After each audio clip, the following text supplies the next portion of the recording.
జగన్మోహన్ రెడ్డి గారు బంగారుపాలెం పర్యటన గురించి యెల్లో మీడియా ఏ విధంగా మాట్లాడుతుంది అని ఆలోచించిన వారికి టీడీపీకి సంబంధించిన యెల్లో మీడియా ఇంతకంటే ఇంకా దిగజారదేమో అనుకున్న ప్రతిసారి అంతకు మించి మురికిలో కూరుకుపోతా ఉంది.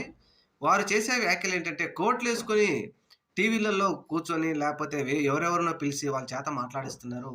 వాళ్ళు మాట్లాడే మాటలు ఏంటంటే బంగారుపాలెం పర్యటనకు వచ్చిన వాళ్ళు రోహింగ్యాలంట, లేకపోతే విదేశాల నుంచి వచ్చిన గంజాయి బ్యాచి, గూండాలు, రౌడీలంట.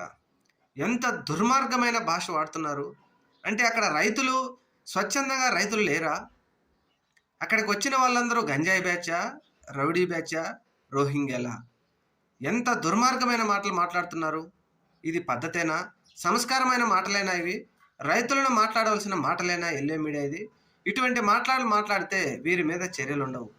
ఏదో ఎవరో ఒక వ్యాఖ్యాత అనుకోని మాటల్లో ఆయన ఒక వ్యాఖ్యలు చేస్తే దాని మీద మాత్రం జర్నలిస్టుని జైల్లో పెట్టారు. ఇది ఎంతవరకు సమంజసం?